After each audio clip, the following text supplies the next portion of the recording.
Welcome to the deep dive. We're here to get past the surface level on topics that matter, and today we're looking at weight loss. But maybe not how you usually think about it. The whole calories in, calories out idea. Right, that's part of it, sure, the biology. Yeah. But there's this whole other layer. Exactly. A much deeper journey, often kind of unspoken, that really kicks off after the weight is gone. So our mission today, it's really to unpack that psychological side of things, what happens after the physical change. We want to move beyond just the numbers on the scale and get into those hidden stories, the narratives that actually help people stick with it. And we're drawing a lot from Dan Hollis's work today.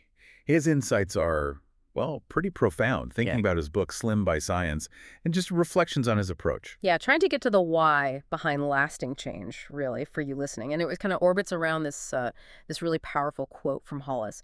Weight loss is biology. Staying there is narrative. That's the core of it. Yeah. So let's dig into that. Let's unpack what that really means. Well, it's interesting, isn't it, how the real story often gets missed. We see the before and afters. Oh, yeah, they're everywhere. But we don't talk much about the quiet part after the applause fades. And Dan Hollis really highlights this unseen bit. He calls it identity grief. Identity grief. Wow, Yeah, that really lands. That feeling where, okay, the clothes fit now, maybe for the first time in ages. right.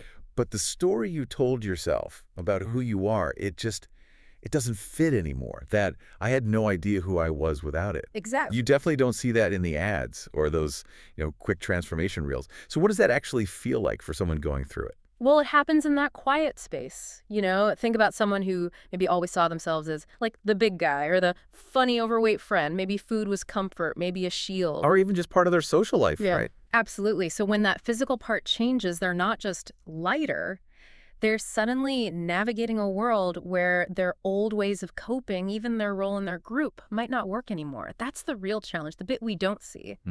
And Dan helps us see that hunger doesn't just poof disappear. It shapeshifts. It turns into memory. It becomes confusion. It just leaves this space. Space. Yeah. And if that space isn't filled with something, genuinely nourishing for the person, not just the body, then the cravings, or maybe it's better to say the confusion, it can creep back in. So that's Dan's key insight then. People don't relapse into hunger. They relapse into confusion. Precisely. That's the critical distinction he makes. So, okay, relax into confusion. That's not just about, oh no, what should I eat for dinner then? It's bigger than that. Oh, much bigger. It's not just menu planning confusion. It's deeper. It's who am I now without those old habits? What fills this void that food used to? What's my kind of purpose in this new body, this new space? It's fundamental identity stuff. Right, okay, that makes sense. So then let's talk about tools like semaglutide.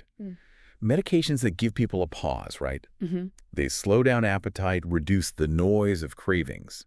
On the surface, that sounds amazing, like total freedom. But you mentioned Dan hints it might be, well, a double-edged sword. How? What's the risk in that quiet?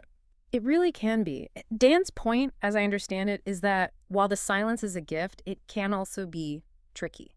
Because in that quiet, the stories we've buried tend to rise. Okay. Think about it. Imagine years, maybe decades, of constant craving noise in your head.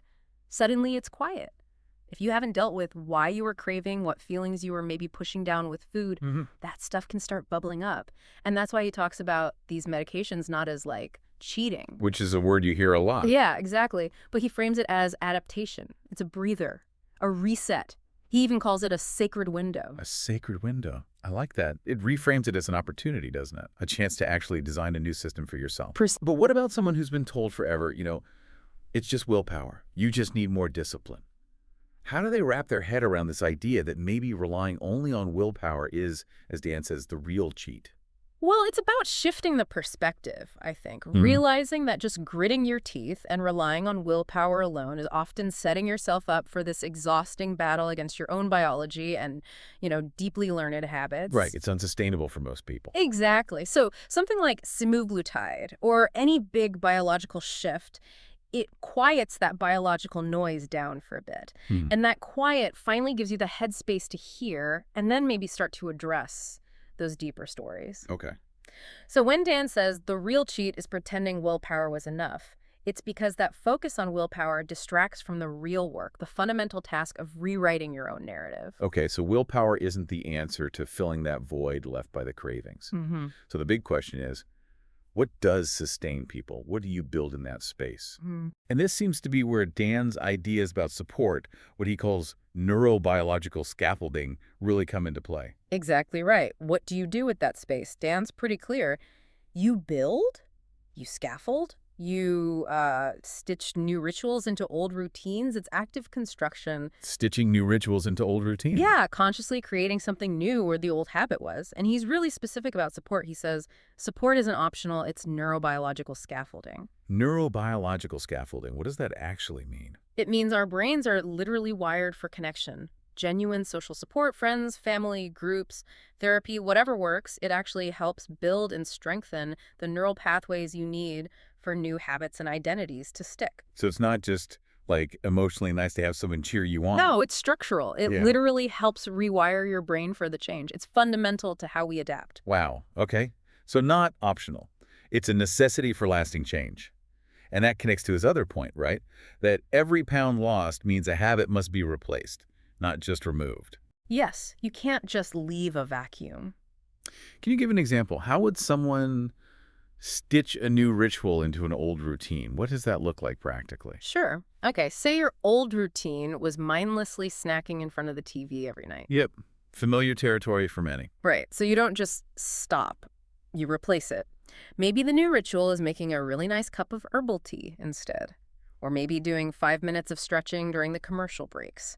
Or picking up knitting or sketching, something to do with your hands. You're actively substituting the behavior with something that aligns with, well, the new you. Exactly. You're substituting, not just creating a void. It's about rebuilding connection to your real hunger signals, connection to your sense of purpose, connection to yourself, really. Because if you don't plan for what comes after the initial change, well, life has a way of filling that space for you, often with the old stuff. So it's not about white-knuckling it, forcing yourself with discipline. It's building something that actually fits, that aligns with who you're becoming. I like Dan's phrase. You don't hold on to weight loss with discipline. You hold on to it with alignment. That's it, alignment. And this connects perfectly to how Dan wants us to think about setbacks. Ah, yes, the dreaded setbacks. Right. But he says they are predictable, not shameful. They're signals you're human, not proof that you're lazy or failing. That is such a massive reframe. So many people feel like utter failures when they hit a plateau or slip up. Totally. Dan uses this analogy, right? Weight loss as a spiral staircase. You're still climbing, even when it feels like you're just going in circles. How does that play out when you're actually on that staircase feeling stuck? It means those moments feeling stuck, maybe an old habit pops up. They're just part of climbing. They're not the end of the climb. Like a plateau, for instance. He says that's not you failing.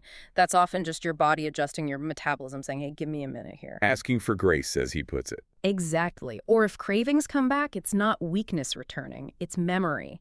It's an old neural path just lighting up, almost like asking, hey, do we still do this? Like muscle memory, but for cravings. Sort of, yeah. Think about learning piano. You hit points where you feel stuck, or your fingers keep going back to the old, wrong way. It's not failure, it's just your brain integrating the new skill. Same idea here. Okay, so setbacks don't mean you've stopped making progress. They actually mean the story you're telling yourself might need another revision. Precisely. The narrative needs updating. So if someone's in that moment feeling like they've slipped, how do they use that? How do they leverage it instead of just feeling bad? Well, Dan offers this really practical method. He says narrate the setback as a question, not a judgment. Okay. So instead of beating yourself up, ugh, I blew it again. Yeah. You pause. You ask yourself gently, okay, what am I feeling right now? What do I actually need? And who is the person I want to become in this situation? Shifting from blame to inquiry. Exactly. It turns a moment of perceived failure into a moment of learning, of growth, of self-correction. It might just mean you're learning something important, not that you're losing the battle. Which brings us to what feels like the heart of it all, Dan's core teaching. The true work starts not when you begin losing the weight, but when you stop needing food to explain your feelings. Yes, he puts it bluntly. When the cravings stop, the truth begins. Wow. This is where the deep psychological lifting happens. Because the risk, he warns, is that biology will give you results that psychology will dismantle. Meaning you can lose the weight physically. Right, the biology part works.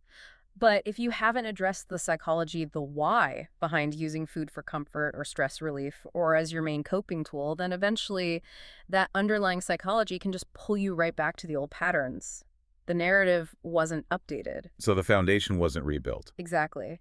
And that's why Dan focuses on giving people language, scaffolding, and narrative memory. You mentioned narrative memory earlier. Can you unpack that a bit more? It sounds really Uh, important. It's crucial.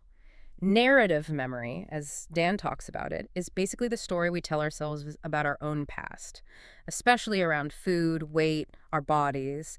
It's about consciously going back and sort of rewriting that script. Rewriting your history. Not denying it, but reframing it, understanding it differently so it integrates with the new identity you're building. It makes the new you feel connected to the old you, but in a healthier way. It makes the change feel authentic, coherent. It helps people, as he says, come home to themselves. Come home to themselves. Yeah, it's not really about becoming some entirely different person. It's more about finally clearing out the noise, the cravings, the old stories, so you have the space to actually become yourself, your true self. That's really powerful. It shifts the whole goalpost. It does, which is why Dan concludes this journey isn't about eating less, it's about living more. It opens up life. It really does. Okay, so wrapping this deep dive up, the main takeaway feels really clear. True, lasting change, whether it's weight loss or, frankly, any major life shift, it really hangs on building that new story, that new narrative, Yeah. and actively supporting your identity as it changes. It's not just managing the biology. You have to do the profound psychological work, too. Couldn't agree more. Biology gets you started. Narrative keeps you going. Right. So for you listening, here's something to think about, a final provocative thought. If achieving a big goal, like losing weight, leaves a kind of silence where old habits or maybe even parts of your old identity used to be, how do you consciously, actively prepare to fill that space? Not just let it get filled by default, but fill it with purpose, with a new, authentic sense of self. What new stories are you ready to start writing in that silence?